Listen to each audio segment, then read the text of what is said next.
Welcome back to the channel. Today I am reviewing my Orient Triton / Neptune watch.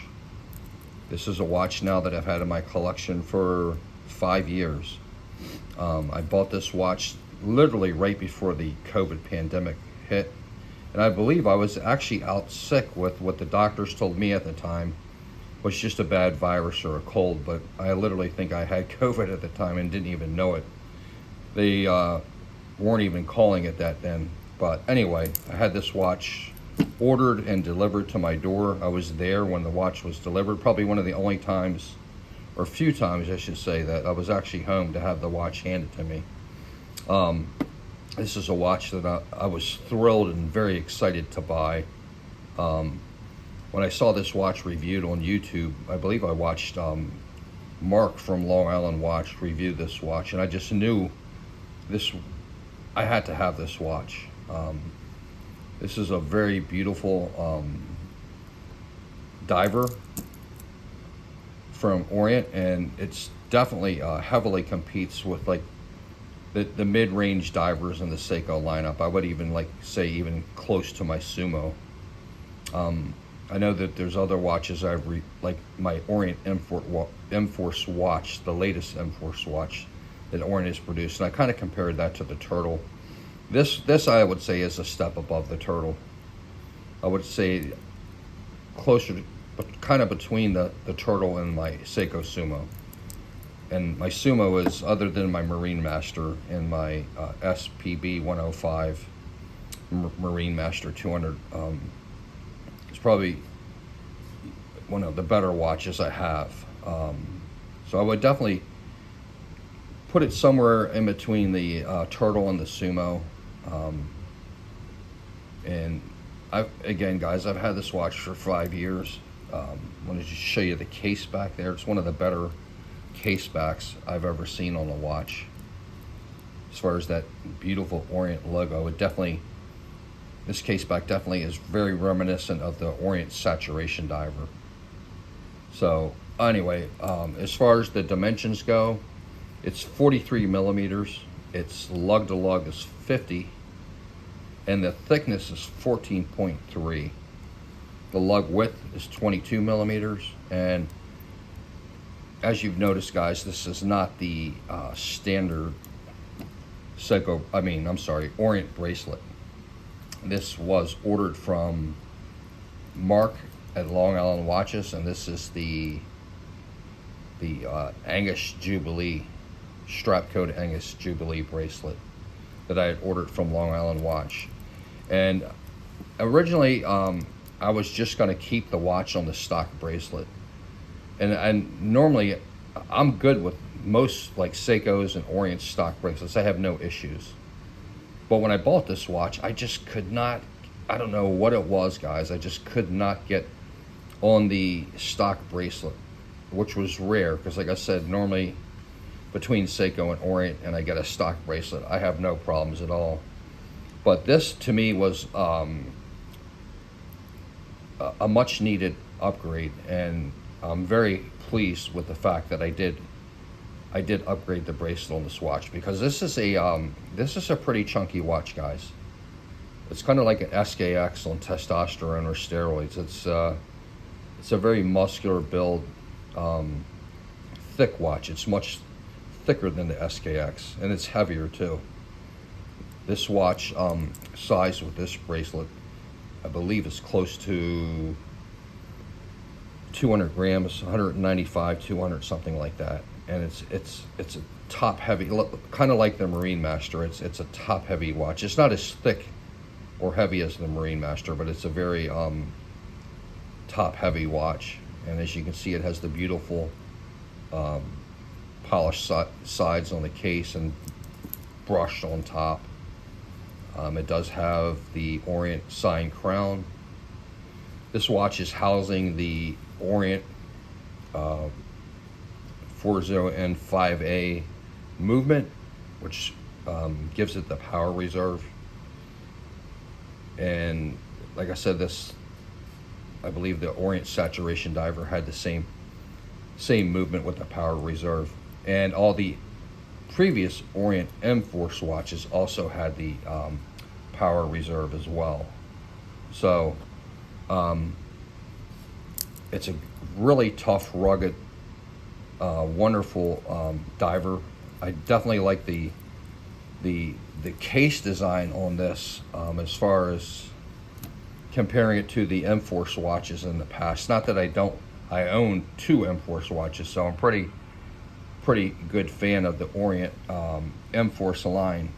But I believe this was supposed to be more of a refined, you know, a little bit fancier version of the M-Force. Even though this isn't part of the Orient M-Force line, I do believe that it's this was supposed to be more of a modern, classic, traditional version of the Orient M-Force, and they didn't make it a part of the Orient M-Force line. And it's kind of like, I don't know, like between an M-Force and the OSD, which, you know, Orient is no longer making the Orient Saturation Diver, and neither are they making the this version of the Triton. I know they came out with a watch after this without the power reserve and the standard Orient movement. Exact same case. I believe the case was a little slimmer. It wasn't as thick. And it didn't have this type of case back. This case back, guys, this case back is awesome. It's really one of my favorite case backs on a watch, period. So definitely liking that. And it's an ISO rated diver, 200 meters. Has a 120 click bezel. Bezel's a little stiff on this one, but it has a good bezel action. A little reminiscent of a Seiko type bezel action. It's 120 clicks. It definitely lines up. I don't know if I'm going to have this lined up. I believe I do. But anyway, and it has a beautiful blue dial.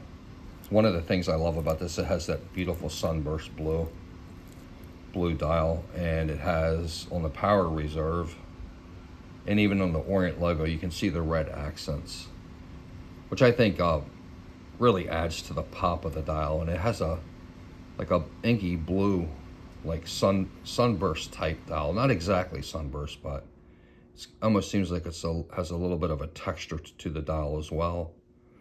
And the lume is just outstanding on this watch. I love the lume. I wore this watch last night to bed, and I woke up a few times in the night, and like 5-6 hours later, the lume was still, as you can see, it has a beautiful bluish type lume. I like the color of the lume on this dial as well, as far as the hands, and it has the awesome sword style hands that I really love. And it's just a great diver watch, guys. This is a watch that is still accessible. I've seen it on Amazon. The prices have really skyrocketed, though. I bought this watch, I think it was like in the $380, $390. It was under $400, I do know that. Now these watches, new old stock, are selling for like $700, $800, which, you know, if you wanted one bad enough, I would say, you know, I don't know if I would, actually, I know I wouldn't pay that for this watch. I don't think it's worth that. You know, I could see maybe between $400 and $550, $575, but I don't think I would pay anything over that. But because these watches are no longer in production, almost like the Orient Saturation Divers, which I wish Orient would bring. I don't understand Orient. Seiko's kind of the same way in a way. I wish Seiko would come back with the Spork watch, which is a watch that I wish I had, when I had the chance and opportunity to purchase, I would have, and I didn't. I think I will, even owning the Marine Master, which is my grail, my SLA 047. You know, you think, okay, I'm satisfied. I'll never need to buy anything again, or, you know, I've reached the mountaintop. But then you look down and you go, well, you know, I never bought the Spork, or I never bought this watch or that watch. I wish like Seiko and Orient would bring back the models that really, to me, kind of were it and just kind of kicked ass. This is one of the watches I would say fit in that category. And this is also a watch kind of like with the Marine Master 200 and the Marine Master 300. If you weren't ever able to purchase an Orient Saturation Diver, the old OSD watches, this is a watch that would, I think, you know, I don't know if at the time Orient was trying to make a watch that kind of replaced it, you know, but was trying to like make a watch that was more suitable for the masses, because the OSD was a big, thick, heavy watch. I believe that was a 45 millimeter watch that was like almost 16 millimeters thick. It was like 51 or 52 lug to lug, and it weighed like 220 or 230 grams. I know it was bigger than the it is bigger than the standard Marine Master, and much heavier. I watched videos on that on YouTube, and it had tremendous wrist presence. This also has very good wrist presence, and as a matter of fact, I'll give you guys a quick wrist shot, and then we will wrap things up. But there's the OSD, guys. I mean, I'm sorry, the Orient Triton, not the OSD. It's a definitely a beautiful watch with tremendous wrist presence. It's a very, even though it's a very attractive looking, beautiful diver, this is one of the most rugged, heavy duty watches I've ever owned. And this definitely is a watch that I think Orient needs to look back on and think about reproducing, as with the Orient Saturation Diver as well. So just my thoughts, quick video on the Orient Triton Neptune. Again, had the watch for a while. I have never reviewed this watch. I know I'm late to the party, but this is one rugged, excellent watches, guys. And if you can get this in your collection, there's different colors. I think there's black and this blue, I believe. But if you can find these, and I think there was actually a black and gold one as well that had the accents on the bezel were gold. I actually saw somebody wearing that watch in person one time, but at a gas station, and I noticed the watch on the guy's wrist right away. He actually showed me his watch. But the Orient Neptune, Orient Triton is a phenomenal watch, and if you guys can get this in your collection, I definitely recommend this watch. This is one watch I'm glad that I did buy when I bought it. Got it for a great price, and this is definitely a keeper, guys. So thanks for checking out the video. Hope you guys have a wonderful day. Let me know what your thoughts are. Do you own this watch? What do you think of it if you do? Is this a watch that you'd be willing to maybe spend a little bit more than what it originally was listed for? When it first came out, I believe it was like in the $400 range. I paid under $400 for mine. I believe it was an Amazon deal, but one watch I don't regret buying.